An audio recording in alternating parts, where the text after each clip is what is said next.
So how old are you So that talking? Dory, Yeah. Dory's 8, nearly 9 years. No, 8, maybe 8 years old. So yeah, well, that's a pretty full life for. No, don't say that. She can't die. But that's a pretty full life for a blue tang and a fish tank. She likes lying there. That's her You know, best, they do that. best position. Well, the younger My fish are favourite. good. I'm going to be very sad. You know. Well, that's a pretty full life. I know, but I don't want her to have a good life. Well, she's not done bad. Hello, beautiful dog. Come here, get off him. Stop it. You're out of control. Shut that door. Well, the fish Stop are it. not skinny. The young ones are silent when So we're going to get the skimmer running. Yeah, it's going to just stop. I don't know, it's been stopped for a few days now. Right, yeah, we don't want that. 8, 9, like Dory. This one's like, how old? Corals will love it. Benzie's going to be 2. Now, it's really important that you give your pumps a clean. So we want to clean the impeller, and we also want to clean out the inside of this. So I want to give that a regular clean. We also want to make sure that we're cleaning the pump on the skimmer, because in this case the pump was clogged up, so it needs to give that a good clean.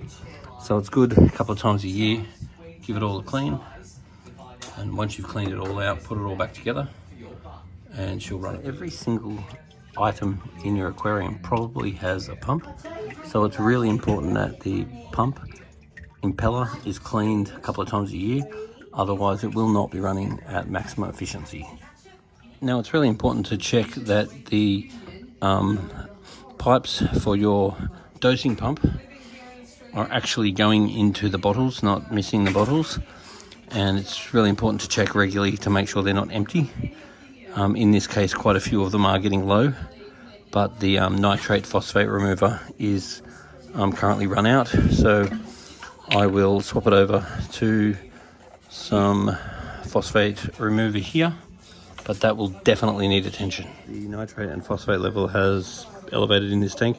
We want to do some regular decent sized water changes to help diffuse that down, and currently the salt level is 0.023, so therefore we do not want to add extra RO, and we'd probably rather raise the salinity a little bit because no new fish will be getting out. Now while the nutrient levels are a little bit high on this tank, the food that I sort of exclusively want to be feeding right now is Spectrum's probiotics, because the probiotic food has got a probiotic bacteria in the food, which means when the fish poo, the bacteria in the poo eats the poo.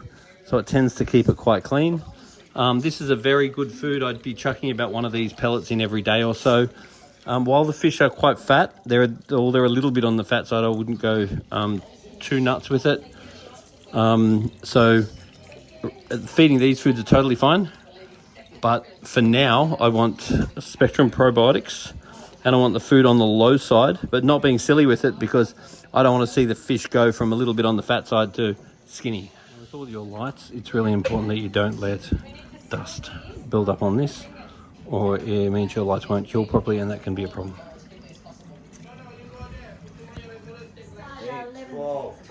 Now it's really important you keep your lids clean, because you don't want them getting all dirty so the light gets hampered. So give them a good clean regularly. You sure are. I'm a fish. Don't ever send it to Bill. You never send it.